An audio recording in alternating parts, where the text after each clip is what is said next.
দর্শক আমন্ত্রণ ২৪ ঘন্টায় যমুনা টেলিভিশন নিয়মিত আয়োজনে আমরা কথা বলে থাকি রাজনীতির বিভিন্ন ঘটনা প্রবাহ নিয়ে। রবি থেকে বৃহস্পতি ৫ কর্মদিবসে যমুনা টেলিভিশনের স্টুডিও থেকে সরাসরি সম্প্রচারিত অনুষ্ঠানে আজ আমরা কথা বলতে চাই সমসাময়িক রাজনীতিতে ঐক্যের বদলে খানিকটা বিভাজন দেখা যাচ্ছে কিনা, এবং যে বিভাজন দেখা যাচ্ছে সেই বিভাজনের আসলে পরিণতি কী হতে পারে, কিংবা এই বিভাজনের ফলে কার লাভ হচ্ছে কার ক্ষতি হচ্ছে, সেসব বিষয় নিয়ে নির্মোহ বিশ্লেষণ করতে চাই। আলোচনার শিরোনাম নির্ধারণ করেছি বিভাজনের নীতি, কার লাভ কার ক্ষতি। পুরো সময় আপনার সঙ্গে থাকছে আমি মাহফুজ মিশা। আমার সঙ্গে আলোচনার জন্য আছেন বাংলাদেশ জাতীয়তাবাদী ছাত্র দলের সাধারণ সম্পাদক আমার বামে নাসিরউদ্দিন নাসির, স্বাগত আপনাকে। আছেন বাংলাদেশ ইসলামী ছাত্র শিবিরের সেক্রেটারি জেনারেল নুরুল ইসলাম সাদ্দামকে আপনাকেও স্বাগত। আছেন মাইন আহমেদ, তিনি বাংলাদেশ ছাত্র ইউনিয়নের ঢাকা বিশ্ববিদ্যালয় সংসদের সাধারণ সম্পাদক। মাইন, আপনাকে স্বাগত। এবং আছেন বৈষম্য বিরোধী ছাত্র আন্দোলনের নির্বাহী কমিটির সদস্য মাহিন সরকার। মাহিন, আপনাকেও স্বাগত। আমি আলোচনা আপনাদের চারজন তরুণ, আমাদের আগামীর যে বাংলাদেশের আমরা স্বপ্ন দেখি সেই বাংলাদেশটা বাস্তবেও যেটা এখন সেটা নেতৃত্ব আপনারা দিবেন। ফলে সেই জায়গা থেকে আলোচনার শিরোনামটিও বলেছে আপনাদের সবার কাছে কমন একটা প্রশ্ন। নাসির, আপনিও শুরু করতে পারেন যে ৫ আগস্টের আগের আপনারা এই যে চারটি সংগঠনকে প্রতিনিধিত্ব করছেন, যে জায়গায় আপনারা ৫ আগস্ট রাত পর্যন্ত বা ৮ আগস্ট পর্যন্ত ছিলেন, কয় মাস, August, September, October, November, December, আজকে ১৯ জানুয়ারি, সেই একই জায়গায় কি আছেন? আপনাকে ধন্যবাদ জানাচ্ছি। আমরা মনে করছি আমরা হয়তো ৫ই আগস্ট ছাত্র জনতার গণ অভ্যুত্থান পূর্ববর্তী সময়ে আমরা যে প্রেক্ষাপট অথবা যে পয়েন্ট অফ এগ্রিমেন্টে আমরা এই আন্দোলন সংগ্রাম করেছি এবং এই পেশিবাদের পতনে যুগপৎ আন্দোলন করেছি, সেই জায়গা থেকে আমাদের মনে হচ্ছে এখন একটি সামান্যতম হলে বিভাজন তৈরি হয়েছে। সেই জায়গাটা আমরা স্পষ্ট করছি। বিশেষ করে ৫ই আগস্ট ছাত্র জনতার গণ অভ্যুত্থান পরবর্তী সময়ে আমরা দেখেছি বৈষম্য বিরোধী ছাত্র আন্দোলনের যাদের নেতৃত্বে আমরা অংশগ্রহণ করেছিলাম জুলাই এবং আগস্টে গণ অভ্যুত্থানে, তাদের বিভিন্ন যে ৫ই আগস্ট ছাত্র জনতার গণ অভ্যুত্থান পরবর্তী সময়ে তাদের যে দৈনন্দিন যে কার্যক্রমগুলো, বিশেষ করে ছাত্র জনতার গণ অভ্যুত্থানের পরে তারা যে বৈষম্য বিরোধী ছাত্র আন্দোলনের যে একটি রাজনৈতিক প্ল্যাটফর্ম তৈরি করেছে, সেই জায়গা থেকে আমাদের মতপার্থক্য শুরু হয়েছে। এবং ৫ই আগস্ট ছাত্র জনতার গণ অভ্যুত্থান পরবর্তী সময়ে বাংলাদেশের অনেকগুলো সংস্কার কমিশন গঠিত হয়েছিল। সেই সংস্কার কমিশনে শুধুমাত্র একটি প্ল্যাটফর্ম থেকে ছাত্র প্রতিনিধি নিয়োগ দেওয়া হয়েছিল, এবং বাংলাদেশের গণপ্রজাতন্ত্রী বাংলাদেশ সরকারের প্রধান উপদেষ্টার সাথে সারা বাংলাদেশের শিক্ষার্থীদের প্রতিনিধি হিসাবে যে ৩ জন সমন্বয়ক দেখা করেছে, সেটিও শুধু একটি প্ল্যাটফর্ম থেকে হয়েছে।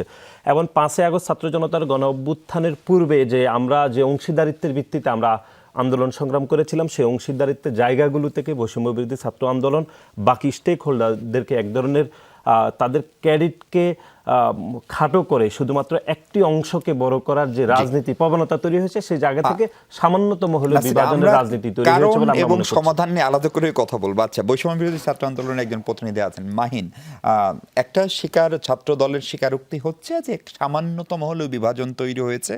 সেই বিভাজনের মোটা দাগে যে কারণ তিনি বলছেন, তার একটা বড় জায়গা হচ্ছে সে মতো ক্রেডিট কারা করলেন। আপনি কতখানি একমত সেটির সঙ্গে, এবং আপনিও কি আসলে মনে করেন আসলে খানিকটা বিভাজন তৈরি হয়েছে? এটাই তো বাস্তবতা যে এখন খানিকটা বিভাজন হয়েছে, এবং আমি প্রত্যাশা করব যে, এবং বৈষম্য বিরোধী ছাত্র আন্দোলন প্রত্যাশা করে মূলত এই বিভাজন আসলে থাকবে না। তবে এই বিভাজনের মূল কারণ আপনি যেটি বলছিলেন আসলে ক্রেডিট, এখানে রাজনীতি কিন্তু বিভিন্নভাবে, জি নাসির ভাই বলছিলেন, তো এখানে বিষয়গুলো খুবই সেন্সিটিভ। যখন একটি গণ অভ্যুত্থান হয়েছে এবং সেখানে গণ অভ্যুত্থানে একই সাথে অনেক মানুষ ছাত্র জনতা প্রাণ দিয়েছেন এবং একই সাথে আহত হয়েছেন, তো সব কিছু মিলিয়ে আপনি যখন দেখবেন যে একটি গণ অভ্যুত্থান হলো, তারপরে শহীদদেরকে নিয়ে রাজনীতি করা হচ্ছে, তখন স্বাভাবিকভাবে একটা বাধার প্রশ্ন আসে। এখন আমি মূল জায়গায় আমি শহীদদেরকে দেখুন, শহীদদের কিন্তু আসলে কোনো নির্দিষ্ট দল বা মত হিসাবে কিন্তু তাদেরকে কাউন্ট করা হয় না। তারা কিন্তু দেশের জন্য জীবন দিয়েছেন, এজন্যই তারা শহীদ। রাষ্ট্র তো সেটি করেনি। রাষ্ট্র যে ৮৬২ জনের তালিকা দিয়েছে, সেখানে তো কারো কোনো দলীয় পরিচয় লেখা নাই। জি, এক্স্যাক্টলি। তো সেইখানে আসলে শহীদদের প্রত্যেকের প্রতি আমাদের দায়বদ্ধতা আছে। তো সেই জায়গা থেকে আসলে যে বিভাজনের সূচনাটা শুরু, সেখানে আমি একটু পেছনে যেতে চাই যে যখন বৈষম্য বিরোধী ছাত্র আন্দোলনের নেতৃত্বে আসলে এই গণ অভ্যুত্থান হলো, তখন কিন্তু এই ব্যানারে আসলে সব ধরনের মতপথের মানুষ এসেছে এবং রাজনৈতিক পক্ষ তো বটেই, অরাজনৈতিক পক্ষগুলোও এসেছে। এখন এইখানে একটা পয়েন্ট ছিল যে 9টি দফা ছিল, আপনারা জানেন যে 9 দফার 7ম দফায় ছিল লেজুর ভিত্তিক ছাত্র রাজনীতি। এখন এই পরবর্তী সময়ে 5 আগস্ট পরবর্তী যদি আমি ঢাকা বিশ্ববিদ্যালয়ের বিষয়টাই বলি, যে ঢাকা বিশ্ববিদ্যালয়ের স্টুডেন্টরা কিন্তু এখন আর চায় না কোনো সুনির্দিষ্ট ব্যানার অধিকতর শক্তিশালী হয়ে তাদের হলগুলো দখল করুক কিংবা ক্যাম্পাসে আসুক। তো সেইখান থেকে আসলে সাধারণ শিক্ষার্থীরা তাদের প্ল্যাটফর্মটা কোথায়? সাধারণ পরিষ্কার। শিক্ষার্থীদের আপনার বক্তব্য একদম পরিষ্কার। আপনি বলছেন যে একটা হল দখল বা পুরনো রাজনীতির যে ধারা, সেটির কারণে মূলত বিভাজনটা তৈরি হয়েছে, তাই তো? এখানে অনেকগুলো ঘটনা আমাদের মানে যদি বিশ্ববিদ্যালয়ে, মোটা দাগে বলি। হ্যাঁ, বিশ্ববিদ্যালয়ে আসলে দেখা গিয়েছে যে সেখানে যারা আমি ব্যক্তিগতভাবে বলতে চাই যে দেখতে পেয়েছি যে অনেক সিনিয়র যারা বিশ্ববিদ্যালয়ের ছাত্রত্বও নেই, তারা ক্যাম্পাসে এসেছেন এবং তারা হলের ভেতরে চলে যাচ্ছেন। এমনও ঘটনা ঘটেছে সেখানে আমাদের পাশের হল মুজিব হলে একটি নির্দিষ্ট ছাত্র সংগঠনের তারা একটি রুম আলাদা দখল করে নিয়ে তারা সেখানে উঠে পড়েছেন, অথচ তাদের মানে যেটা আগে হ্যাঁ, তৎকালীন ক্ষমতাসীন সেই দল কালচার ছাত্রলীগ আমরা দেখতে যেটা পেয়েছি করতো। এবং তাৎক্ষণিকভাবে সেখানে তীব্র প্রতিক্রিয়া হয়েছে। তো এই বিষয়গুলো নিয়ে আসলে কিন্তু পরিষ্কার। আমি একটু সংক্ষেপে সাদ্দাম, আপনার কাছে যদি জিজ্ঞেস করি, আপনি মনে করেন কি না যে একই জায়গায় আপনারা ছাত্র সংগঠনগুলা যারা বিশাল পরাক্রমশালী একটা রেজিম, 4টি বার ক্ষমতায় থাকা, এটা তো মানে খুব সহজ বিষয় নিশ্চিতভাবেই ছিল না। জাতীয় আন্তর্জাতিক নানান প্রচেষ্টা, আবেদন নিবেদন ছিল, একটা সুষ্ঠু নির্বাচনে সেটা না দিয়েছিলেন। ফলে সেই ঐক্যটা এই 5-6 মাস পরে কোথায় দাঁড়িয়ে আছেন? এবং আপনিও যদি নাসির কিংবা মাহিনের মতো মনে করেন যেখানে একটি বিভাজন তৈরি হয়েছে, আপনাদের দৃষ্টিতে প্রধানতম কারণটা আসলে কি এবং কার সঙ্গে কার বিভাজন? জি, ধন্যবাদ জানাচ্ছি আপনাকে। আমি আসলে বিষয়টিকে বিভাজন হিসেবে দেখতে রাজি নয়। আমার কাছে মনে হয় বিষয়টা কিছুটা মতানৈক্য হয়েছে আমাদের মধ্যে, মত পার্থক্য হয়েছে, এতটুকু হতে পারে। বিভাজনের এই নীতিগুলো তো আমাদের একটা দেশের জন্য কখনো সুখকর নয়। বা ছাত্র জনতা যে উদ্দেশ্যে রাস্তায় নেমেছিল, যে আন্দোলন করেছিল, সেই আন্দোলন পরবর্তী একটি সুন্দর স্বপ্ন দেখেছিল তারা, যে এই দেশটা বৈষম্যহীন একটা দেশে পরিণত হবে। কোটা সংস্কার আন্দোলন ছিল একটা পয়েন্ট, যার ফলে এই পয়েন্টটাকে সূত্রপাত হয়েছে, কিন্তু এক্সপেকটেশনের জায়গা ছিল অনেক বেশি। এই আন্দোলনটা তো অনেকটা হচ্ছে রিঅ্যাকশনারিস্ট, মানে অ্যাকশন করে তৈরি হয়নি, এটা হচ্ছে মানুষের প্রতিক্রিয়ার মাধ্যমে এটা তৈরি হয়েছে। তো মানুষ যে প্রত্যাশা নিয়ে নেমেছে, আপনি দেখবেন যে এখানে যে সংগঠনগুলো, রাজনৈতিক দল যেগুলো ছিল, এই দলগুলো বিভিন্নভাবে এই সরকার, এর আগে যে সরকার, ফ্যাসিস্ট সরকার ছিল, তার বিরুদ্ধে কথা বলেছে, কিন্তু সাধারণ জনতার এখানে রেসপন্স অনেক কম ছিল। এর অনেকগুলো কারণ থাকতে পারে, কিন্তু ছাত্রদের এই আন্দোলনে শুরুতে ছাত্ররা যখন রাস্তায় নেমেছিল তখন হয়তো ম্যাসিভ পরিমাণে মানুষের জনসমর্থন ছিল না, কিন্তু ছাত্ররা যখন এখানে মার খেয়েছে, এরপরও রাস্তায় টিকে ছিল, এরপরে সাধারণ মানুষ এখানে নেমে গিয়েছে, যার ফলে তারা চেয়েছিল একটা পরিবর্তন, বিভাজন দেখতে তারা চায়নি। এখনও যারা বিভাজনের কথা বলবে, আমার কাছে মনে হয় দেশের মানুষ এগুলো ভালোভাবে নেয় না। তো দায়িত্বশীল জায়গায় যারা এখানে থাকে তাদেরকে মতনৈক্য সময়ের ব্যবধানে থাকবে, যেহেতু এখানে অনেক রাজনৈতিক দল, তাদের ফিলসফি ভিন্ন, আইডিওলজি ভিন্ন, তাদের স্ট্র্যাটেজির কারণে হ্যাঁ, এগুলো মতনৈক্য হতেই হবে, হতেই পারে, হওয়াটাই স্বাভাবিক। না হলে এটা পলিটিক্সের কোনো সৌন্দর্যও বটে একটা, যে মতানৈক্য থাকবে। তবে বিভাজনের জায়গায় যাওয়াটা মোটেও ঠিক হবে না। তবে কিছু কিছু জায়গায় মনে হচ্ছে একটা মতানৈক্যটা একটু প্রগাঢ় আকার ধারণ করছে, যেগুলো টেবিলে বসে আলোচনার মাধ্যমে সমাধান করা যেত, সেগুলো আমরা রাস্তায় বক্তব্য বিবৃতির মাধ্যমে বলার চেষ্টা করছি এবং মানুষের কাছে একটা ভুল মেসেজ দেওয়ার জন্য চেষ্টা করছি, যেটা আসলে কাঙ্ক্ষিত নয়। স্ট্র্যাটেজিক হওয়া উচিত এই আন্দোলনের স্টেক হোল্ডার যারা ছিলেন। অবশ্যই, তা না হলে তো আরেকটা পক্ষ, যেই পক্ষটা এখান থেকে চলে গিয়েছে, তারা এখান থেকে ফায়দা নেওয়ার চেষ্টা করবে। কারা ফায়দা নিচ্ছে সেটা নিয়ে আলাদা করে আলোচনা করব। মাইন, এই আমরা দেখলাম যে ধরেন ডানধারার রাজনীতিক, বামধারার ছাত্র সংগঠন, সাংস্কৃতিক সংগঠন, পেশাজীবী সংগঠন, একমাত্র হাতে গোনা কিছু মানুষ ছাড়া, মানে এটাতে একটা বলা হচ্ছে ছাত্র জনতার গণঅভ্যুত্থান, ফলে সবাই ছিলেন, সবাই এখনো আছেন সত্যিকার অর্থে। কিন্তু যেটুকু মতপার্থক্য তৈরি হলো এবং সেটার ট্রেন্ডটাকে একটু বাড়ছে, এবং সেটার পেছনে ছাত্র শিবিরের সেক্রেটারি যেটা বলছিলেন যে অনেক বিষয়ে হয়তো কারো অসন্তোষ আছে, ক্ষোভ আছে, সেটা পাবলিকলি না বলে নিজেদের বসার যে জায়গাটা, সেই জায়গাটা কি কোনো কারণে হারিয়ে ফেললেন কিনা আমাদের ছাত্র নেতারা খানিকটা? এখানে আসলে গুরুত্বপূর্ণ যেটা, যে ঐক্যমতটা আসলে কিসের জন্য হয়েছিল, কারণ ভিন্নমত পোষণ করার জায়গাটা নাই হয়ে গেছিল। আপনি যেটা বলেন যে 4 মানে বার নির্বাচন কারচুপি করে একটা সরকার যখন আসলো, তখন তারা আসলে কি পরিমাণ ফ্র্যাঙ্কস্টাইন হয়ে উঠেছিল এবং কত বড় দানব, যে এত মতপার্থক্য থাকা সত্ত্বেও একদম ধরেন এখানে ফার রাইট থেকে শুরু করে ফার লেফট পর্যন্ত আমরা ধরেন বাংলাদেশের ধর্ম, বর্ণ, লিঙ্গ নির্বিশেষে প্রত্যেকটা মানুষ এই জিনিসটা অনুভব করেছে যে আমার যে মত প্রকাশের জায়গাটা সেটা নষ্ট হচ্ছে। কাজেই মত প্রকাশের জায়গা যদি আমরা আবার ফিরে পেতে চাই, তার মানে মতানৈক্য হবে। মানে যদি আমি ধরে নিই যে ফিরে পেয়েছি 5 আগস্ট পরবর্তী সময়ে, তাহলে যেই নানান ধরনের আদর্শিক রাজনীতির যে প্রতিযোগিতা সেটা শুরু হবে, খুব স্বাভাবিক। এখন কথা হচ্ছে যে আমরা আসলে এইটাকে কিভাবে দেখব, এই যে মতানৈক্যের জায়গাটা। এখন এটাকে যদি সুস্থ ধারার গণতান্ত্রিক প্রতিযোগিতা ভিত্তিক রাজনীতির দিকে নিয়ে যেতে চাই, সেই ক্ষেত্রে আমার যেই সুস্থ মতানৈক্যগুলো সেগুলোকে প্রমোট করতে হবে। সাদ্দাম ভাইয়ের সাথে একমত হয়ে বলতে চাই, আসলে বিষয়টা হচ্ছে যে তাহলে বিভাজন আসলে কোথায় হয়। তো বিভাজন আমারও মনে হয় যে এখন আসলে বিভাজন স্পষ্ট হচ্ছে আস্তে আস্তে। মতানৈক্য হচ্ছে, মতানৈক্য হওয়াটা স্বাভাবিক।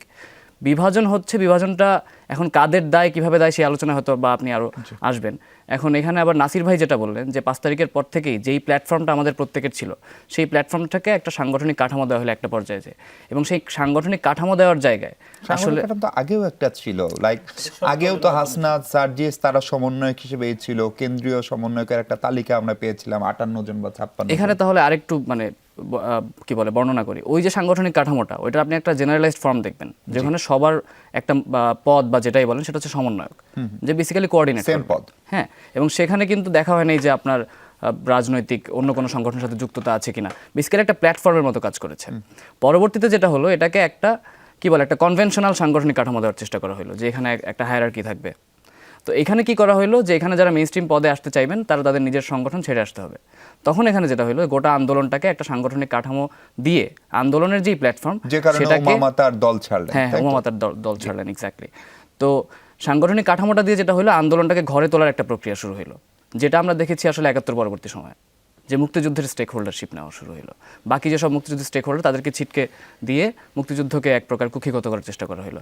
এখন আমি বলতেছি না বৈষম্য বিরোধী ছাত্র আন্দোলনকে কুক্ষিগত করার চেষ্টা করছে, আমি জানি না তাদের উদ্দেশ্য কি, কিন্তু এই ঘটনাটা ঘটেছে যে তারা সাংগঠনিক কাঠামো দিয়েছে এবং এটাকে গণ অভ্যুত্থানের প্ল্যাটফর্ম হিসেবে, অবশ্যই এটা গণ অভ্যুত্থানের প্ল্যাটফর্ম, কিন্তু আপনি যখন এটাকে কাঠামোবদ্ধ রূপ দিচ্ছেন, তার মানে আপনি বাকি যে স্টেক হোল্ডাররা এখানে নিজেদের সমস্ত স্বার্থ, নিজেদের যাবতীয় সাংগঠনিক, নিজেদের যাবতীয় দলীয় স্বার্থবাদ দিয়ে কেবলমাত্র ফ্যাসিবাদের পতনের উদ্দেশ্যে আসলেন, কোটার বিলোপের উদ্দেশ্যে আসলেন, বৈষম্যের বিলোপের উদ্দেশ্যে আসলেন, তাদের স্টেককে খাটো করা হলো। হ্যাঁ, এক্স্যাক্টলি।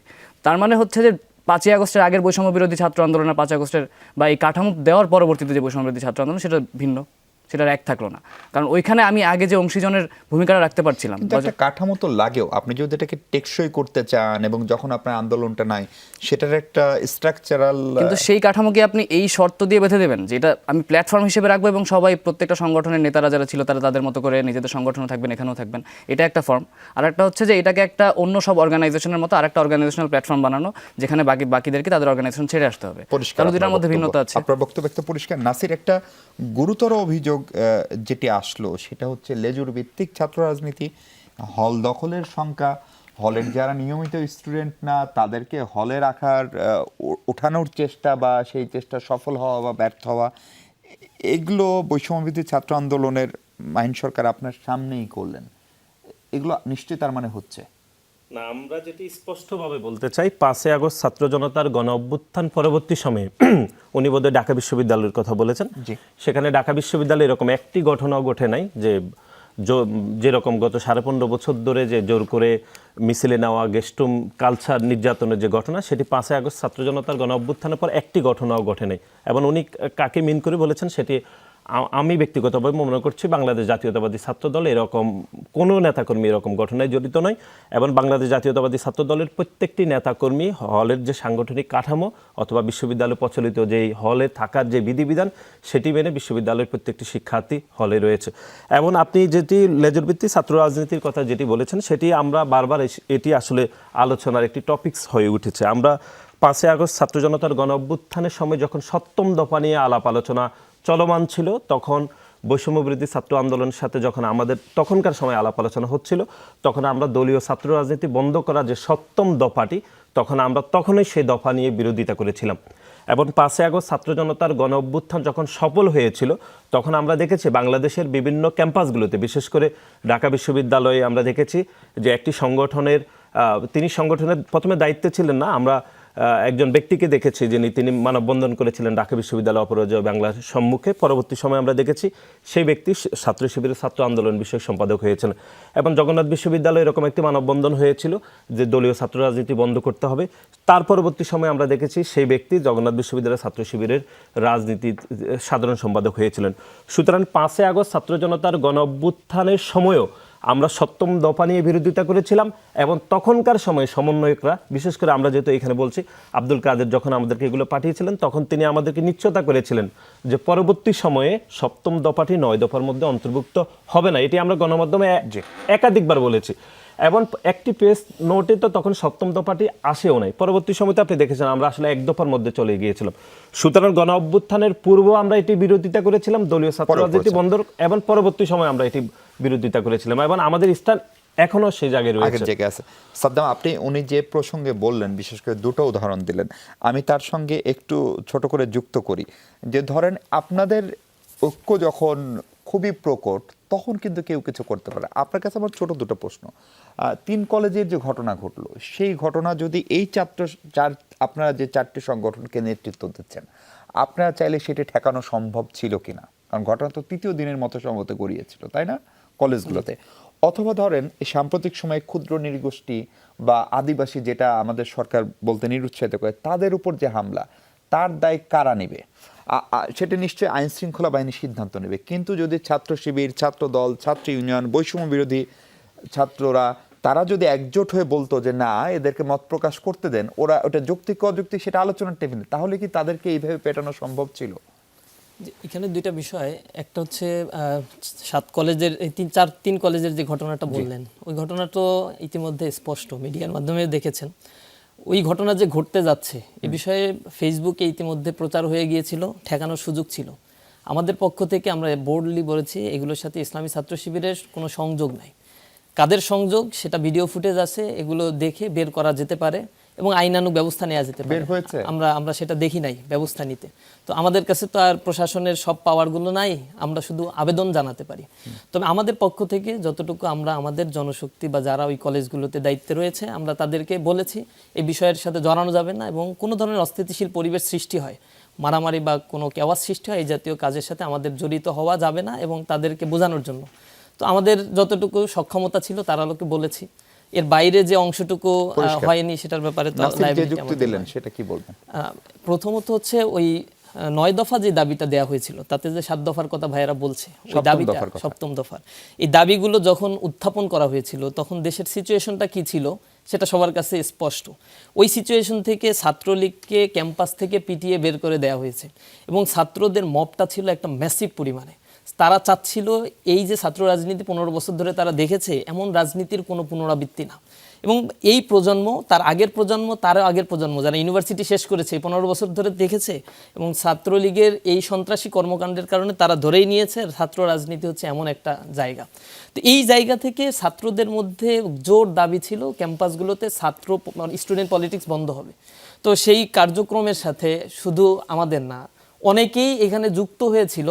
সেখানে আমাদের কে যুক্ত হয়েছে আমি এই বিষয়গুলো স্পষ্ট না, তবে যদি কেউ যায় এটা তার ব্যক্তির মত, কিন্তু সাংগঠনিকভাবে আমরা কখনোই এই বিষয়কে সাপোর্ট করিনি।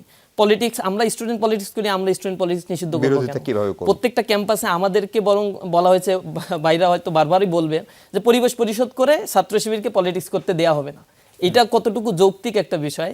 আবার যখন ছাত্র শিবির ওপেন হচ্ছে তখন নানা ধরনের কথাবার্তা। ওপেন তো হতেই হবে। ইসলামী ছাত্র শিবির তার প্রতিষ্ঠার পর থেকে, ছাত্র দলেরও আগে ইসলামী ছাত্র শিবিরের প্রতিষ্ঠা, এবং ছাত্র শিবির প্রতিষ্ঠার পর থেকে ছাত্র সংসদ ইলেকশন করেছে, রাজশাহী ইউনিভার্সিটি থেকে শুরু করে অনেক ইউনিভার্সিটিতে প্যানেল সহ ইসলামী ছাত্র শিবিরের বিজয়ের হিস্ট্রি রয়েছে। এরপর অনেক শাহাদাতের ঘটনাও আমাদের ঘটেছে। সুতরাং এই বিষয়গুলো আমরা অ্যাভয়েড করছি, বা বিষয়গুলো যে দুজনের কথা বলে ওটাকে আপনি ব্যক্তিগত সিদ্ধান্ত, অবশ্যই সেই স্টুডেন্ট হিসেবে করি আমরা যেটি বলছি, স্টুডেন্ট হিসেবে তা যদি সে যেয়ে থাকে এটা তার ব্যক্তি হিসেবে যেতে পারে, সাংগঠনিক কোনো সিদ্ধান্ত হিসেবে সে যায়নি। জি নাসির, আমি আপনার কাছে আসবো। আমি একটু মাহিন সরকার আপনার কাছে আসতে চাই। ধরেন এই যে ঘটনাগুলো ঘটছে, ধরেন আমরা নানা ধরনের অস্থিরতা কিন্তু দেখতে পাচ্ছি এখন। এইটাই ধরেন অনেক ধরনের পৃষ্ঠপোষকতা বলি, ষড়যন্ত্র বলি, সেগুলো থাকতেই পারে, সেটা দেশি হোক বিদেশি, অসম্ভব কিছু না। কারণ অনেক ধরনের ফোর্স তো আসলে সক্রিয়।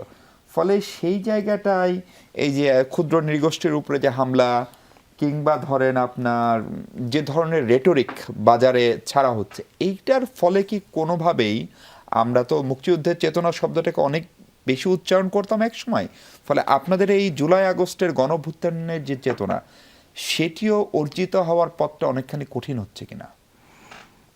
দেখুন, জুলাই গণ অভ্যুত্থানের যে চেতনা সেটি আসলে আমরা সম্মিলিতভাবে যে বাংলাদেশ গড়ার স্বপ্ন দেখেছি সেটাই মূলত এই জুলাই গণ অভ্যুত্থানের চেতনা। এখানে যেহেতু এই আমাদের এই গণ অভ্যুত্থানে সকল পক্ষেরই শহীদ আহত সবাই আছে, তার মানে প্রত্যেকের অবদানই এখানে আছে, কেউ কাউকে খাটো করে দেখতে পারবে না। তাহলে প্রফেসর ইউনূস কেন শুধু আপনাদের তিনজন সমন্বয়কের সঙ্গে বৈঠক করলেন? দেখুন, সেখানে আসলে যে বৈঠকটি হয়েছে এবং গণমাধ্যমে যেভাবে প্রচারিত হয়েছে দুটির মধ্যে আকাশ পাতাল তফাৎ। আমরা যেটি জানতাম সেটি আমাদেরকে ডাকা হয়েছে এরকম, এবং বৈষম্য বিরোধী ছাত্র আন্দোলনের যারা আছে তা আমাদের সাথে কিন্তু প্রফেসর ইউনূসের কখনো সামনাসামনি দেখা হয়নি। যখন এয়ারপোর্টে উনি আসেন জি, আমরা ছিলাম তখন, হ্যাঁ, তখন একবার কিন্তু ওনার সাথে ন্যূনতম কোনো কথা বা দেখা হয়নি। যেহেতু এই কিন্তু উনি তো বলেন যে আপনারা তার নিয়োগকর্তা, জি। ফলে সেই হিসাবে আপনাদেরকে আরেকটু ইনক্লুসিভ হওয়া, এই তিন পক্ষকেই ডাকা বা অন্য আর যারা আছে আপনার সহযোগী যারা ছিল, যারা আপনার সঙ্গে বিপদের, তাদেরকে ডাকার প্রয়োজন। দেখুন, এগুলো ছিল একেবারেই ব্যক্তিগতভাবে, কোনো রাষ্ট্রীয়ভাবে যে ডেকে তাদেরকে নিয়ে বসা সে জাতীয় কোনো কিছুই ছিল না। এটি একেবারেই ব্যক্তিগতভাবে যে বৈষম্য বিরোধী ছাত্র আন্দোলনের প্রতিনিধি তারা আসলে দেখা করতে চায় এবং ডক্টর ইউনূসকে দেশের সামগ্রিক পরিস্থিতি নিরপেক্ষভাবে পর্যবেক্ষণ করে তাকে জানাতে চায় ছাত্রদের পক্ষ থেকে। এতটুকুই ছিল সেখানে দাবি। আর তারপরে যে বিষয়গুলো আসলো সেখানে আমি বলতে চাই যে নাসির ভাই এখানে বলেছেন, তারপরে অন্যান্য যারা ভাইরা আছেন তারাও বলেছেন, আসলে মূল সমস্যার যে কেন্দ্রবিন্দু সেটি কিন্তু এড়িয়ে যাওয়া যাবে না। সেটি হলো ৭ম দফায় ছিল দলীয় লেজুর ভিত্তিক ছাত্র রাজনীতি। এখন প্রত্যেকটা পলিটিক্যাল পার্টি যেগুলো স্টুডেন্টদেরকে নিয়ে কাজ করে তাদের কিন্তু আগে প্রমাণ করতে হবে তারা লেজুর ভিত্তি না। এটি কিন্তু প্রমাণের জায়গা আছে। তারা এই বিষয়টা কেন এড়িয়ে যাচ্ছে প্রমাণ করবে, এটি অবশ্যই প্রমাণ করতে হবে তাদের ভেতরে। তাদের মাদার পার্টি কার কাছে করবে? বৈষম্য বিরোধী ছাত্র আন্দোলন, বৈষম্য বিরোধী ছাত্র আন্দোলনের সাধারণ শিক্ষার্থীদের কাছে করবে, অবশ্যই একদম পরিষ্কার। আমি একটু মাইনা আপনার কাছে আসি। এই ধরেন যখন নানান ধরনের সংকটের ভিতর দিয়ে দেশ যাচ্ছে, এত দাবি, মানে সারা সব শ্রেণী পেশার মানুষের জন্য একটা দাবি আদায়ের শহর ঢাকা হয়ে উঠেছিল, ঠিক সেই সময়ে আপনাদের নেতা মেঘমল্লার বসু, যার বিশেষ করে ভারতের আগ্রাসন নিয়ে তার ভারতীয় গণমাধ্যমের সঙ্গে শুরুর দিকে যে টোনে মেঘমল্লার কথা বলেছেন সেটি দেশের মানুষকে উদ্দীপ্ত করেছে, সাহস জুগেছে। সে হঠাৎ করে এই সময় এসে যে লাল সন্ত্রাসের কথা বলল, সেইটার ব্যাখ্যাটা আসলে কি? মেঘমল্লারকে পেলে ভালো তো, কিন্তু আপনি একই দলের নেতা বলে আপনার কাছে সেটার ব্যাখ্যাটা চাই আমরা এই সুযোগে। ব্যাখ্যাটা আসলে লাল সন্ত্রাস তো মেঘদা এক প্রকার ধরেন প্রথমে যে সেন্টেন্সটা ব্যবহার করেছেন যে প্রবাবলি যে আর একটি অপশনই বাকি আছে, লাল সন্ত্রাস, রেড টেরর কোট আনকোট, তারপরেই আর পরের লাইনেই তিনি আরও দুটো ওয়ার্ড লিখেছিলেন, সেটা হচ্ছে ডিফেন্সিভ ভায়োলেন্স। তো এখন এই যে একটা রেটোরিক্যাল বক্তব্য, সেই রেটোরিক্যাল বক্তব্যকে কতটা আমরা লিটারেলি নিব এবং কতটা হুমকি হিসেবে দেখবো সেটাও একটা গুরুত্বপূর্ণ বিষয়। আর একটা অ্যাসপেক্ট হচ্ছে যে আমার যে সাংগঠনিক কাঠামো বা আমাদের যেসব সাংগঠনিক পরিসর, আমরা যে ধরনের রাজনীতি লম্বা সময় ধরে ছাত্র ইউনিয়ন করেছে তার সাথে মোটেও আপনার ওই আন্ডারগ্রাউন্ডের রাজনীতির কোনো সম্পর্ক নাই বা ছিলও না। এখন এইখানে মেঘদা ঠিক কোন ডিকনটেক্সচুয়ালাইজ করলে আপনার এই বক্তব্য একরকম মনে হবে, আর গোটা কনটেক্সটার মধ্যে ফালা যদি আপনি বক্তব্যটা দেখেন। যদি আজ্ঞা করেন, আমাকে একটু সময় দিতে সাবেক হবে। প্রধানমন্ত্রী শেখ হাসিনা যখন রাজাকারের নাতি বলেছিল তখন আওয়ামী লীগের অনেকে ঠিক এই ব্যাখ্যাটাই দিতেন যে এটা উনি রূপক অর্থে ব্যবহার করেছেন। আমি রূপক কিন্তু বলিনি, আমি বলতেছি কনটেক্সচুয়ালাইজ করে দেখবেন। এবং রেটোরিক্যাল বক্তব্য কেন বলছি, কারণ হচ্ছে যে এটার তো এক প্রকার ডেফিনেশন উনি দিয়েছেন। এখন এই একই ধরনের ডেফিনেশন কি আমরা পিনাকি ভট্টাচার্যের কাছ থেকে পাইনি যখন হচ্ছে জুলাই অভ্যুত্থানের সময় যে আমরা যেই ডিফেন্সিভ ভায়োলেন্স বা হচ্ছে আপনার জনগণের যেই রেভলিউশনারি ভায়োলেন্স যেটা উনি বলেছেন, সেটার কথা উনি বলেছেন, সেটাকে উনি রেভলিউশনারি ভায়োলেন্স হিসেবে ব্যাখ্যাও করেছেন। এখন কোন কনটেক্সটে মেঘদা, এখন আমরা বাংলাদেশ ছাত্র ইউনিয়ন বা বামপন্থী সংগঠনগুলো লম্বা সময় ধরে আদিবাসী গোষ্ঠীগুলোর যেই আত্মনিয়ন্ত্রণের অধিকার, তাদের সংস্কৃতি প্রিজার্ভেশনের যে অধিকার, সেটার জন্য লড়াই করে আসছিলাম। এখন হুট করে এই যে নতুন করে আন্দোলনটা দানা বাঁধতেছিল আদিবাসীদের অধিকার নিয়ে, এবং সেটার উপরে হামলা হইলো, স্টুডেন্টস ফর সভারেন্টির একটা রীতিমতো একটা সন্ত্রাসী হামলা হয়েছে, যেটা কোনো রেটরিক্যাল বক্তব্য না। প্রশ্ন নাই, সে হামলা নিয়ে কোনো প্রশ্ন সম্ভবত কারোরই নাই। সেই হামলার, এই যে হামলাগুলো হচ্ছে, তারপরে ক্যাম্পাসের ভেতরে পুলিশের জল কামান ঢুকলো, সাউন্ড গ্রেনেড ঢুকলো, ওই কনটেক্সটে দাঁড়ায় মেঘদা যখন বলছে যে আমাদের ডিফেন্সিভ ভায়োলেন্স ছাড়া আর কোনো উপায় নাই, তখন সেটাকে আপনি আসলে আক্রমণাত্মকভাবে কিভাবে দেখেন? কারণ তো বলছেন যে এই বক্তব্যকে আমরা ছাত্র ইউনিয়নের আনুষ্ঠানিক বক্তব্য হিসেবে ট্রিট এখানে করার আরেকটা সুযোগ বিষয়, আছে। It's not like I am proud of this statement. কারণ হচ্ছে এই বক্তব্যের কারণে আদিবাসীদের আন্দোলনের যে গোটা ফোকাসটা, সেটা অন্যদিকে শিফট হয়েছে। একটা লোকের একটা ফেসবুক স্ট্যাটাসকে কেন্দ্র করে গোটা যে অন্যান্য গুরুত্বপূর্ণ ইস্যুগুলো ছিল, সবগুলোকে উদ্দেশ্যপ্রণোদিতভাবে এক প্রকার দূরে ঠেলে দেওয়া হয়েছে। একটা লোক, একটা হার্মলেস লোক, সে হসপিটালে বসে বসে একটা স্ট্যাটাস দিছে, হ্যাঁ, এমন একটা সংগঠন সে চালায়, যেই সংগঠনের মানুষজনের অ্যাভারেজ হাইট প্রবলি 5 ফিট 2, এবং সে চলে গেলে এটা হয়ে যাবে 4 ফিট 9। তো এরকম একটা হার্মলেস অর্গানাইজেশনের নেতা ফেসবুকে বসে একটা রেটোরিক্যাল স্ট্যাটাস দিছে, সেটা নিয়ে আমি প্রাউডও না, কারণ সেটা নিয়ে অনেক ক্ষতি হয়েছে আমাদের কন্টেম্পোরারি আন্দোলনগুলোর, যেগুলো অনেক গুরুত্বপূর্ণ আন্দোলন ছিল। প্রত্যেকটা জাতিগোষ্ঠীর সাংবিধানিক স্বীকৃতির একটা বিষয় সামনে চলে আসছে, হ্যাঁ, এই মুহূর্তে তার একটা স্ট্যাটাস অনেক ক্ষতি করে দিছে। কিন্তু তার মানে এটা না যে এটা it was a crime. I don't think যে মেঘদার স্ট্যাটাস নিয়ে সে নিজেও, ইট ওয়াজ রাইট অ্যান্ড সময়টা ইট ওয়াজ স্ট্র্যাটেজিক্যালি রং। স্ট্র্যাটেজিক্যালি রং। কিন্তু ছাত্রগণ কি এটার জন্য, যেহেতু মেঘ মোল্লার এটা উইথড্র করেছেন ফেসবুক থেকে, সামাজিক যোগাযোগ মাধ্যম পরবর্তীতে থেকে, আবার উনি এটা একটা স্ক্রিনশট রিপোস্টও করছে। আচ্ছা, তাহলে কি এই বক্তব্যে আপনারা অটুট আছেন? এই বক্তব্যে অটুট আছি বলতে, এই আমি তো আপনার বললাম, এই বক্তব্যের জন্য আমরা ক্ষমা প্রার্থী আমাদের অ্যালাইদের কাছে, জি। যাদের যাদের আন্দোলন ক্ষতিগ্রস্ত হয়েছে, যে ইস্যুগুলো গুরুত্বপূর্ণ ছিল।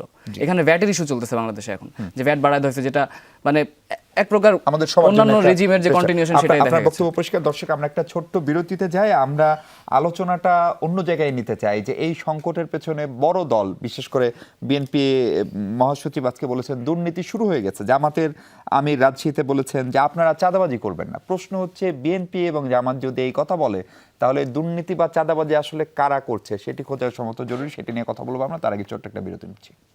দর্শক, বিভাজনের নীতি কার লাভ কার ক্ষতি নিয়ে কথা বলছি আমরা 24 ঘন্টায়। ছাত্র দলের সাধারণ সম্পাদক আছেন, অনেক অভিযোগ, একদম পরিষ্কারভাবে অনেক অভিযোগ, এবং বেশ কিছু ব্যবস্থাও বিএনপির পক্ষ থেকে, আমি ছাত্র দলের বিরুদ্ধে শুধু বলছি না, পুরা, এবং সম্ভবত এর পিছনে কারণও থাকতে পারে। কিন্তু অনেক জায়গায় চাঁদাবাজি হচ্ছে, উপদেষ্টারা নিজেরা বলছেন চাঁদাবাজি শুধু হাত বদল হয়েছে, মির্জা ফখরুল সাহেব নিজে বলছেন দুর্নীতি শুরু হয়ে গেছে। কারা করছে এসব? আমরা যেটি মনে করছি যে 5 আগস্ট ছাত্র জনতার গণ অভ্যুত্থান পরবর্তী সময়ে আপনি দেখেছেন যে আমরা বিশেষ করে যদি ছাত্রদল একটি ইতিবাচক রাজনীতির আমরা শুভ সূচনা করেছি, তার জায়গা থেকে আমরা মনে করছি ছাত্রদলের কিছু কিছু নেতাকর্মী, আমাদের যেহেতু একটি বড় সংগঠন, সেখানে কিছু কিছু নেতাকর্মীরা বিভিন্ন ভুলভ্রান্তি করেছে, এবং বাংলাদেশের গণমাধ্যমগুলোতে এক ধরনের প্রবণতা তৈরি হয়েছে যে এক ধরনের প্রোপাগান্ডা তৈরি করার, কিছু কিছু গণমাধ্যম, সব গণমাধ্যম না, সেটি এস্টাবলিশ করার এক ধরনের আপ্রাণ চেষ্টা চলছে। কিন্তু তার বিপরীতে আমরা বাংলাদেশ জাতীয়তাবাদী ছাত্রদল খুবই শক্ত অবস্থান নিয়েছি, প্রায় 300-এরও অধিক নেতাকর্মীকে আমরা বহিষ্কার করেছি। কিন্তু আমরা বহিষ্কার করার পরবর্তী সময়ে আমরা সাংগঠনিক কাঠামোতে এসে আমরা ইনভেস্টিগেশন করে দেখেছি যে গণমাধ্যম আসলে ঠিকভাবে তথ্য দিতে পারেনি, বা আমাদের সাংগঠনিক কাঠামোর মধ্যে আমাদের নিজেদের মধ্যে বিভেদ তৈরি করে গণমাধ্যমে সংবাদ পরিবেশন করে এক ধরনের এনভায়রনমেন্ট তৈরি করা হয়েছে তার বিরুদ্ধে, এগুলো আমরা দেখেছি। কিন্তু আমরা গণমাধ্যমের সেই সক্ষমতা আছে যে এখন বিএনপির বিরুদ্ধে একটা এনভায়রনমেন্ট তৈরি করবে না, আমি সেটা বলিনি। আমি বলছি যে আমাদের নিজেদের মধ্যেও কিছু নেতাকর্মীরা প্রতিযোগিতার কারণে হোক, যে এক ধরনের তথ্য পরিবেশন করে গণমাধ্যমকে ভুল তথ্য দিয়ে সংবাদ পরিবেশন করে, সেটি আমরা মনে করছি। কিন্তু তার বিপরীতে আমরা যে শক্ত অবস্থানগুলো নিচ্ছি, সেটি কিন্তু গণমাধ্যমে সেভাবে প্রচারিত হচ্ছে না বলে আমরা মনে করছি। আমরা যেটি বারবার যেটি বলছি সেটি হচ্ছে আমাদের একটি বড় সংগঠন, এখানে আমাদের কিছু নেতাকর্মী ভুল ভ্রান্তি করছে, সেটি আমরা অস্বীকার করছি না। কিন্তু তার বিপরীতে আমরা যে শক্ত অবস্থানগুলো নিচ্ছি, সেটি কিন্তু গণমাধ্যমে প্রচারিত হচ্ছে না। এবং আমাদের 5 আগস্ট ছাত্র জনতার গণ অভ্যুত্থানে 5 মাস অতিবাহিত হচ্ছে, আমরা মনে করছি যে আমাদের নেতাকর্মীরা অত্যন্ত সুশৃঙ্খলতার মধ্যে ফিরে আসছে, এবং আমাদের দলের পক্ষ থেকে একদম শৃঙ্খলার বিষয় আসলে আপনার সঙ্গে একদম শতভাগ একমত। ধরেন আপনি আপনার যে কয়জন সাংগঠনিক নেতাকর্মীকে বহিষ্কার করেছেন তার সবগুলো, ধরেন আমি আমার টেলিভিশনের কথা বলি, যমুনা টেলিভিশন স্ক্রলে দিয়েছে, এখন ধরেন 5 জনকে বহিষ্কার করা হয়েছে আর 5 জন চাঁদাবাজি করেছে, দুইটা খবরের গুরুত্ব কি সমান? না, আমরা সেটা আসলে সেভাবে দেখছি না। আমরা মনে করছি যে আমাদের কিছু নেতাকর্মীরা যেরকম ভুলভ্রান্তি করেছে, তার বিপরীতে আমরা যেরকম শক্ত ব্যবস্থায় নিয়েছি, কিন্তু আমরা শক্ত ব্যবস্থা নেওয়ার পরে দেখেছি, আমরা একদম ইন্টারনাল ইনভেস্টিগেশন করে দেখেছি নেতাকর্মীরা আসলে সেই ধরনের প্রবণতাতে আসলে যায়নি না। তার মানে খানিকটা ষড়যন্ত্র আছে। কিন্তু তারপরও আমরা মনে করছি যে আমাদের নেতাকর্মীরা একটা শৃঙ্খলার মধ্যে চলে আসছে, কিন্তু বাংলাদেশ জাতীয়তাবাদী ছাত্র দলের নামে সামাজিক যোগাযোগ মাধ্যমগুলোতে যে ধরনের ভুলভ্রান্তি হচ্ছে তার বিপরীতে অনেক বেশি প্রোপাগান্ডা হচ্ছে এবং একটি নির্দিষ্ট শ্রেণী সেই প্রোপাগান্ডাতে অংশগ্রহণ করছে বলে আমাদের মনে করছে। এবং আমরা মনে করছি যারা গত 15.5 বছর ধরে গোপন তৎপরতার মাধ্যমে রাজনীতি করেছে এবং 5ই আগস্ট ছাত্র জনতার গণ অভ্যুত্থানের পরে একটি স্বাভাবিক সময় উপনীত হওয়ার পরে তারা আত্মপ্রকাশে রাজনীতি করেছে, তারা এরকম প্রোপাগান্ডায় অংশগ্রহণ করছে বলে আমাদের সেটি মনে হচ্ছে। সাদ্দাম, জামাতের আমির যখন বলেন কর্মী সম্মেলনে রাজশাহীর মতো জায়গায় যেখানে তাদের বিশাল প্রভাব প্রতিপত্তি এবং ভোট ব্যাংকও সম্ভবত, আপনারা চাঁদাবাজি করবেন না, হি ইউজ দ্য ওয়ার্ড আপনারা, তার মানে কি জামাতের বিরুদ্ধে চাঁদাবাজির অভিযোগ আছে? এবং যেটা একটু আগে আপনার সহযোদ্ধা সহকর্মী নাসির বললেন, সেই অভিযোগের তীরটা আপনাদের দিকে, যে আপনারাও তাদেরকে সামাজিক যোগাযোগ মাধ্যমে বা অন্যান্য জায়গায় এক ধরনের কোট আনকোট, আমরা খুবই কনস্পাইরেসি থিওরি এই দেশে চলে, সেটা করলেন, সেটাকে কিভাবে ব্যাখ্যা করবেন? জামাতের বিষয়টা, আমিরে জামাত যে বিষয়টা বলেছে, এটা তো নিঃসন্দেহে যারা চাঁদাবাজি করছে তাদেরকে ইন্ডিকেট করে বলেছে এই জিনিসগুলো করলে জনগণ আর ভালোভাবে নিবে না। এবং এর জবাবটা এখন তো আবার রিপ্লাই, তাদের একটা আন্দোলন হবে না সামনে, ভোটের যুদ্ধ, সেখানে ব্যালটের মাধ্যমে তারা এটা দেখাবে। সুতরাং আমাদের দেশের জনগণ খুব কষ্টের মধ্যে দিন কাটাচ্ছে, মুদ্রাস্ফীতির পরিমাণও খুব খারাপ। এই জায়গায় দাঁড়িয়ে জনগণের যখন সামনে আবার দেখতে পাচ্ছে যে সর্বক্ষেত্রেই চাঁদাবাজি, এটা যদি এমন হয় যে প্রোপাগান্ডা চালানো হচ্ছে, তাহলে মিডিয়ার ব্যাপারে তো অবশ্যই আইনি ব্যবস্থা নেওয়া উচিত ছিল।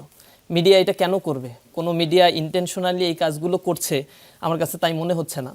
অধিকাংশ মিডিয়া যখন চাঁদাবাজির কথাগুলো প্রচার করছে এবং কন্টিনিউয়াসলি এটা প্রচারিত হচ্ছে, তার মানে সামান্য কিছু হলেও এটা হচ্ছে। তো যেই জায়গাগুলো হচ্ছে চাঁদাবাজের ব্যাপারে যাদেরকে বলা হচ্ছে, তো যারা চাঁদাবাজ তাদেরকেই বলা হচ্ছে। সুতরাং এই বিষয়ে মানে কোনো দল তার মতো করে তো নেয়ার কোনো প্রয়োজন নাই। সুতরাং আমার কাছে মনে হয় আমিরে জামাত তার দলের, বিশেষ করে জামাত ইসলামী শুরু থেকেই 5 তারিখের পর থেকেই এই জায়গাগুলোতে খুবই স্ট্রিক্ট ছিল এবং সবচেয়ে বেশি ক্ষতিগ্রস্ত হয়েছে 15টা বছরে এই সংগঠন, যার কোনো ইউনিয়ন পর্যন্ত একটা অফিস পর্যন্ত খুলতে পারেনি। ইসলামী ছাত্র শিবিরের একই অবস্থা করে রাখছিল, কোথাও কোনো অফিস খুলতে দেওয়া হয়নি, কোথাও একটু মিটিং করলেই ধরে নিয়ে গিয়ে নানা ধরনের মামলা দিয়ে আমাদেরকে নির্যাতনে জর্জরিত করছে। বিএনপির ক্ষেত্রে বা ছাত্রদলের ক্ষেত্রে ঘটনাটা এরকম ঘটে নাই, তারা সব জায়গায় কম বেশি অফিস করতে পারছে। নির্যাতনের স্টিম রুলারটা এই পর্যায়ে ছিল আমাদের। তো এইখান থেকে যখন কেউ আবার বলে ইন্টেনশনালি যে তারা হচ্ছে 15 বছরে গোপন ছিল, এটা দুর্ভাগ্যজনক। দায়িত্বশীল কোনো ছাত্র সংগঠনের কাছ থেকে এই জিনিসগুলো অনাকাঙ্ক্ষিত এবং ইচ্ছা করে এইগুলো করা হচ্ছে। ওই যে শুরুতে বিভাজনের যে কথাটা বলছেন, এই জায়গাগুলো আমাদের ভিতরে নেগেটিভ একটা ইমেজ ক্রিয়েট করছে। আমরা এই বিষয়গুলোতে নেগেটিভভাবে আমরা মানে বলতে চাচ্ছি যে বিষয়গুলো পজিটিভলি দেখা উচিত, যে আমাদের সামনে নতুন একটা দেশ গঠন করতে হবে।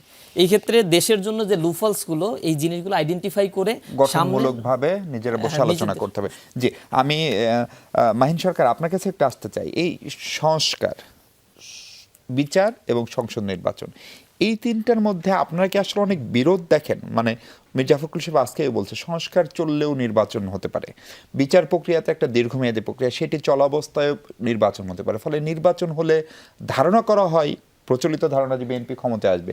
বিএনপি কেন আওয়ামী লীগের যারা অপরাধী বা যারা গণহত্যা করেছে তাদের বিচার করবে না?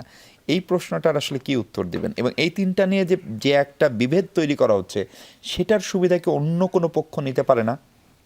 অবশ্যই আমরা মনে করি যে এখানে সংস্কার, প্রথমত আমি ইন্টারিম গভর্নমেন্ট যারা আছেন উপদেষ্টা, তাদের দায়িত্বশীলতা নিয়েও একটু প্রশ্ন তুলতে চাই। কারণ সংস্কারের যে বিষয়টি আর কি বলা হচ্ছে, সেখানে আসলে আমরা ভিজিবল একটু কম দেখতে পাচ্ছি। তবে তারা যথেষ্ট চেষ্টা করছেন, কিন্তু এই যে নির্বাচনের বিষয়টি, আমার মনে হয় না জাতীয় নির্বাচনের আলাপ এত দ্রুত আসার কথা ছিল। কারণ এই মুহূর্তে যে সামগ্রিক বাংলাদেশের অবস্থা, সেখানে কিন্তু তাদের পক্ষ থেকে, একটি বড় রাজনৈতিক দলের পক্ষ থেকে দাবি হওয়া উচিত ছিল, আমি ব্যক্তিগতভাবে মনে করছি, এবং বৈষম্য বিরোধী ছাত্র আন্দোলনও তাই মনে করে, যে ছাত্র সংসদগুলো নির্বাচন হবে এবং স্থানীয় সরকার যে নির্বাচন, সেখানে কিন্তু এখন প্রতিনিধি নেই, এবং ঠিক সেই কারণে প্রান্তিক পর্যায়ের মানুষগুলো কষ্ট পাচ্ছে। তো সেই জায়গাগুলো আগে ঠিক করা, সেখানে নির্বাচন হওয়া, তারপর জাতীয় নির্বাচনের দিকে আসা। কিন্তু এত দ্রুত নির্বাচন করা এই জিনিসটা আসলে খুব স্বাভাবিকভাবেই কিন্তু মানুষের মধ্যে একটু সন্দেহ দেখা দিচ্ছে। কারণ কিন্তু মানুষ তো 16-17 বছর ভোটও দিতে পারে নাই অবশ্যই বলে দাবি করা হচ্ছে, সেটা সেই দাবির মূল্য নেই।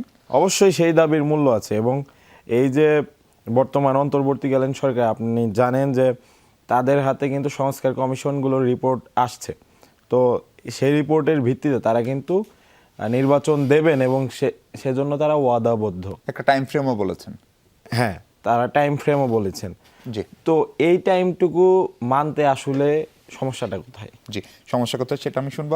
ছাত্র ইউনিয়নের নেতা মাইন আহমেদ, আপনিও কি মনে করেন যে আজকে বিএনপি স্পষ্ট করে বলেছে, একটা তারিখও বলেছে যে 5 আগস্টের মধ্যে যদি 5 আগস্টের মধ্যে যদি নির্বাচন হয় বা 5 আগস্টেই যদি নির্বাচন হয় তাহলে একটা ঐতিহাসিক ঘটনা ঘটবে। আপনারাও কি দ্রুততম সময়ে নির্বাচন চান? জাতীয় নির্বাচন দ্রুততম, এখানে সময়টা দ্রুততম বা হচ্ছে দীর্ঘায়িত এইভাবে ব্যবহার না করে, মানে সংস্কার তো আসলে, যেটা অনেকেই বলার চেষ্টা করেন, সংস্কার এবং নির্বাচন তো কন্ট্রাডিক্টরি না, সংস্কার বিচার আর নির্বাচন। কিন্তু যেই কারণে সবাই শঙ্কিত, বিশেষ করে রাজনৈতিক সচেতন মহল, সেটা হচ্ছে দেশের আসলে কোন পরিস্থিতি হচ্ছে। আবারও কিন্তু সেই ঢাকা বিশ্ববিদ্যালয়ের ভিতরে টিয়ার গ্যাস ঢুকতেছে, জলকামান ঢুকতেছে, এবং একটা গোষ্ঠী যারা হচ্ছে এগুলো নিয়ে শঙ্কিত না, তারা একটা লোকের ফেসবুক স্ট্যাটাস নিয়ে শঙ্কিত। হ্যাঁ, স্টুডেন্টস ফর সভারেনিটি নামে একটা গোষ্ঠী একটা রীতিমতো লাঠি সোটার মধ্যে পতাকা দিয়ে মানুষজন মারতেছে, সেটা নিয়ে শঙ্কিত নেই। সেই সংগঠনকে নিষিদ্ধ করার জন্য রাত 12টায় মিছিল বের হয় না, মিছিল বের হয় একটা লোক এগুলাতে শঙ্কিত হয়ে, মানে যেটা লিটারেল টেরর, রিয়েল টেররের ভয় পেয়ে একটা লোক ডিফেন্সিভ টেররের কথা বলতেছে, ডিফেন্সিভ ভায়োলেন্সের কথা বলতেছে, সেটাতে গণ অভ্যুত্থানের নানান স্টেক হোল্ডার, তথাকথিত কোটানকোট স্টেক হোল্ডার, তারা শঙ্কিত হয়ে যাচ্ছে এবং ক্যাম্পাসে রাত 12টায় মিছিল বের করতেছে। অথচ রীতিমতো ঢাকা বিশ্ববিদ্যালয় ক্যাম্পাসে আগের পরিস্থিতির একটা কন্টিনিউশন আমরা দেখলাম। এরকম না যে মানে আমার সুবিধা মতো মিছিল করতে হবে বা আমার পক্ষে বলতে হবে, অথবা এটি বললেন এটা বলেন নাই কেন, এরকম যুক্তি হচ্ছে কিনা? এরকম যুক্তি হচ্ছে না। গোটা বিষয়টা তো এখানে যে পোলারাইজ সোসাইটি, যে পোলারাইজ পলিটিক্স, সেটার একটা উন্মোচন ঘটতেছে। তাইলে আসলে এই যে গণ অভ্যুত্থানের সরকার, সংস্কারের সরকার, সে ঐক্যমত ধরে রাখতে ব্যর্থ হচ্ছে, এটা তো স্পষ্ট। তো আপনি যদি সেই ঐক্যমত ধরে রেখে দেশের গণতান্ত্রিক অধিকার, আপনারা নানান সময় নানানজন দাবি করার চেষ্টা করে যে দলীয় সরকার আসলে দেশের এই গণতান্ত্রিক পরিবেশ থাকবে না, কিছুই থাকবে না, সংস্কার হবে না। তো এখন কোথায় গণতান্ত্রিক পরিবেশ? কাজে গণতান্ত্রিক পরিবেশ নিশ্চিত না করে তো আমি আসলে কিভাবে সময় এক্সটেন্ড করার কথা বলতে পারি? আপনি ভ্যাট বাড়ায় যাচ্ছেন, তাইলে হচ্ছে যে নির্বাচিত সরকার, মানে তাহলে কি নির্বাচন আগে চান? মানে গণতান্ত্রিক পরিবেশ নিশ্চিত করবেন কিভাবে? নির্বাচন দিয়ে নাকি? এখন যেই সংস্কারগুলো ম্যান্ডেটরি সেগুলো তো ইমিডিয়েট সময়ের মধ্যে করতে হবে। এই নির্বাচনী ব্যবস্থার মধ্যে তো নিশ্চয়ই নির্বাচন হতে পারে না, এই পুলিশি ব্যবস্থা তো নিশ্চয়ই এক্সিস্ট করতে পারে না, যে পুলিশ ক্যাম্পাসের মধ্যে জলকামান ছড়ে। কিন্তু তার মানে এটা না যে এটা আপনি টাইমের পর টাইম নিয়ে যাবেন, দেশের মানুষ সাফার করবে। এবং পরিষ্কার আপনার চারজনের কাছে আমার একটা প্রশ্ন, এটা খুবই হাইপোথেটিক্যাল। ধরেন কোনো কারণে 5 আগস্ট শেখ হাসিনা রেজিমের পতন হয়নি বা উনি দেশ ছেড়ে পালাননি, আপনাদের কি হতো সেইটা আপনারা কখনো ভাবেন কিনা? ফলে সেটা যদি ভাবেন তাহলে সেই আঙ্গিকে এখন যে ভিন্ন ভিন্ন বক্তব্য আপনারা দিচ্ছেন, সেটা আবার এক হওয়ার কোনো সম্ভাবনা বা সুযোগ আছে কিনা, সেই প্রসঙ্গ নিয়ে কথা বলবো দর্শক। আমরা তার আগে ছোট্ট একটা বিরতি দিচ্ছি। দর্শক, আরেকবার স্বাগত।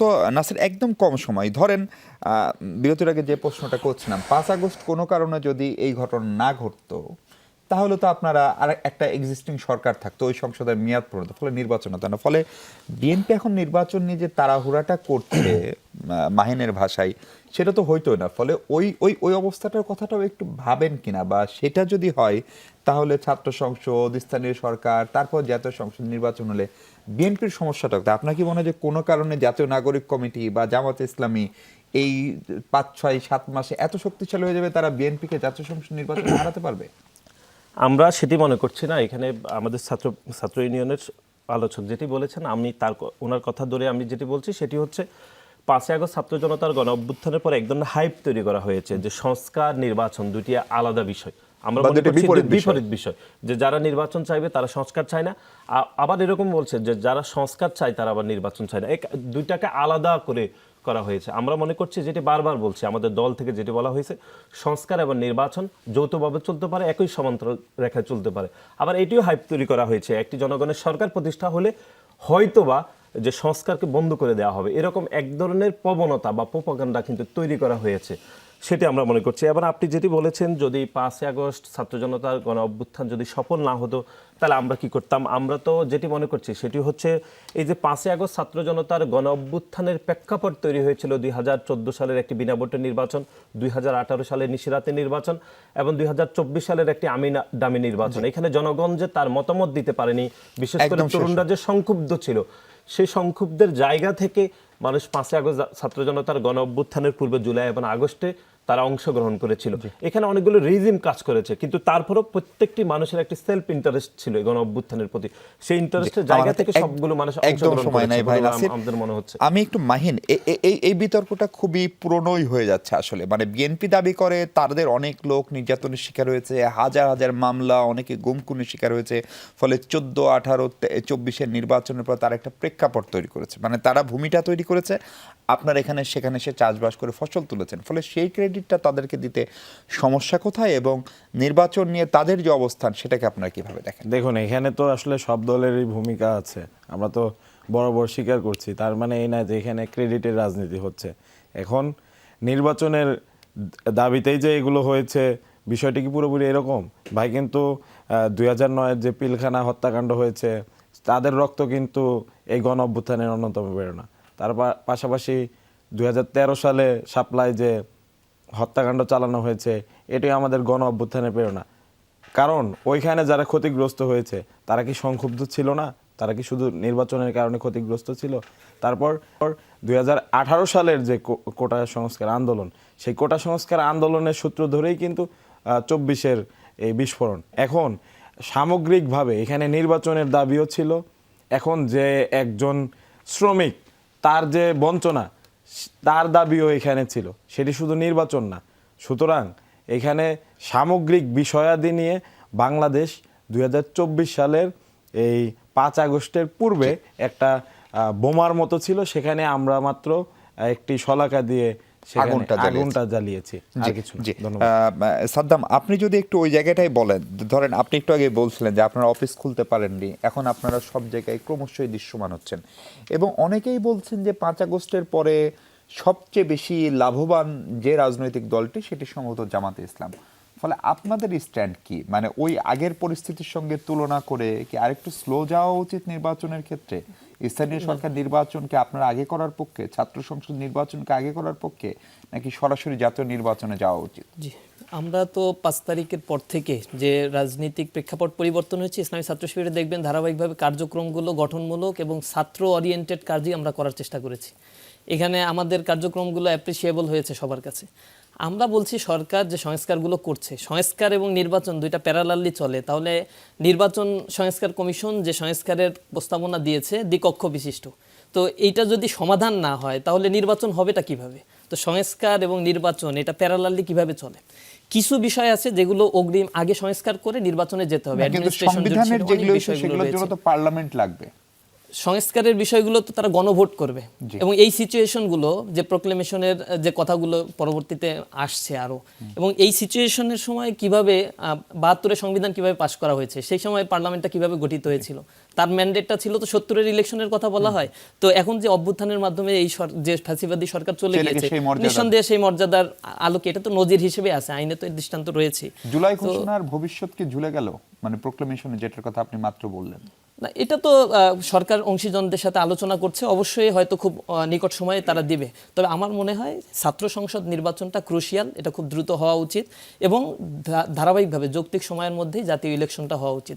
এর মাঝে যদি পরিবেশ সৃষ্টি হয়, সরকার স্থানীয় সরকার নির্বাচন, মানে প্রফেসর ইউনূস ঘোষিত যে সময়, হ্যাঁ অবশ্যই সেটা হতে পারে, বা তার আগেও তিনি বলেছেন যে আমরা চেষ্টা করব, তার আগে যদি হয় তো আমরা অ্যাপ্রিসিয়েট করছি। এবং দেশের সামগ্রিক পরিস্থিতির কারণে কোনো ধরনের গোলমেলে পরিবেশ যেন তৈরি না হয়, এ ব্যাপারে আমরা সর্বোচ্চ চেষ্টা করছি। জি, ছাত্র ইউনিয়নকে নিয়ে এখন অনেক ধরনের নেতিবাচক কথাবার্তা লেখা হচ্ছে সামাজিক যোগাযোগ মাধ্যমে, আপনি যেটি বলছিলেন। কিন্তু আমরা জানি যে ছাত্র ইউনিয়ন আওয়ামী লীগের এই রেজিমে আপনাদের অবস্থান সেটা মানে স্পষ্টই ছিল। ফলে সেই জায়গা থেকে প্রশ্ন হচ্ছে যে এখন আসলে আপনাদের চাওয়াটা কি, প্রায়োরিটিটা কি হওয়া উচিত বাংলাদেশ নামক রাষ্ট্রটির অন্তর্বর্তী সরকার, এবং সে জায়গায় আপনাদের ভূমিকা কি প্রত্যাশা করেন? ছাত্র ইউনিয়নের নামে আপনি যেটা বললেন যে 5 তারিখের পর থেকে প্রায় 5 থেকে 10 বা 12 তারিখ পর্যন্ত একটা টানা ক্যাম্পেইন চলছে দেয়াল মোছা কেন্দ্র করে। তো যেই গোটা কাজটাই ঘটাইছিল আসলে আমাদের এখানকার কিছু লিবারাল আর্টিস্ট ঢাকার, হ্যাঁ। তো এটা এক প্রকার অর্গানাইজড একটা ক্যাম্পেইন হয়েছে, এবং আমার ধারণা যে 5 আগস্টের আগেও যে লম্বা একটা সময় ধরে আমরা সংগ্রাম, টার্গেটেড আপনাদেরকে কেন টার্গেট করা ছিল ওই সময়? ইভেন সরকার বিরোধিতার যে রাজনীতিটা আমরা শুরু করেছিলাম এবং যেটা ধরে আমাদের সংগঠন পর্যন্ত 2 ভাগ হয়ে গেছিল, সেইটাও আসলে একটা বড় গোষ্ঠী, সেটা আপনি বলতে পারেন ডানপন্থী গোষ্ঠী, চাই নাই যে বামপন্থীরা সরকার বিরোধিতা করুক। কারণ তাইলে তো আসলে ধরেন এই যে লম্বা সময় ধরে আমাদেরকে যেভাবে আওয়ামী লীগের সাথে জুড়ে দেওয়া গেছে সেই রাজনীতি থেকে আমরা বের হয়ে আসতে পারবো। তো কাজেই একই রাজনীতি আবার এখন ধরেন 71 থেকে একটা লম্বা সময় পর্যন্ত বাংলাদেশের রাজনীতি মোটামুটি লেফট এই স্পেকট্রামের মধ্যেই ছিল। তো ফলে যদি আপনি আমাদেরকে সরাই দিতে পারেন তাইলে সেন্টার থেকে রাইটের মধ্যে রাজনীতি থেকে যায়। কাজেই একটা শক্তি যারা লম্বা একটা সময় ধরে বাংলাদেশে প্রগতির রাজনীতি করছে তারা যদি আওয়ামী লীগ বিরোধিতা শুরু করে দেয় হঠাৎ করে, হ্যাঁ, এবং সেটা তো আসলে ডানপন্থীদের জন্য ভালো কোনো খবর ছিল না, কিন্তু লম্বা একটা সময় পর্যন্ত সেটা আপনি বলেন অন্ততপক্ষে আমি ক্যাম্পাসে 18 সালের পর থেকে আজ অবধি ছাত্র ইউনিয়নকে আমার সংগঠনকে সরকারের দালালি করতে দেখি নাই এবং সর্বোচ্চভাবে বিরোধিতার রাজনীতি করছি। ইভেন আমার এরকমও মনে আছে যে একটা সময় এক্সট্রা জুডিশিয়াল কিলিং সম্বন্ধে 2018 সালে জেল হত্যা হয়েছিল, জেলের মধ্যে একজন হেফাজতের নেতা মারা গেছিল, আমি নিজে সেটার পোস্টার বানিয়ে আপলোড দিয়েছিলাম। কারণ ওই যে শাহবাগ শাপলার বাইনারি রাজনীতি এটা ভাঙার জন্য তো আমরা একটা নতুন জেনারেশনের যারা বামপন্থীরা তারা উদ্গ্রীব হয়েছিলাম, কারণ এটার উপর ভর করেই বাংলাদেশে স্বৈরাচারী রাজনীতি হয়েছে, স্বৈরাচারী সরকার রাজনীতি হয়েছে। কিন্তু এখন একটা জায়গা যেটা সংকর সেটা হচ্ছে যে কালকে এই যে মেঘমল্লার বসুর যে স্ট্যাটাস কালকে বা পরশু সেটাকে কেন্দ্র করে সিরাজ শিকদার গ্রাফিতে মুছে দেওয়া হলো, যেটার এগেইনস্টে আবার আব্দুল কাদের আমাদের 9 দফার ঘোষক তিনি স্ট্যান্ডও নিলেন। তাইলে এখানে তো আসলে যারা সিরাজ শিকদারের গ্রাফিতি মুছলো তাদের কাছে জিজ্ঞেস করতে হয় যে আপনারা কি তাইলে কন্ট্রাডিক্টরি পজিশনে দাঁড়াচ্ছেন সিরাজ শিকদার নিয়ে, কিন্তু এগুলো কিন্তু হচ্ছে।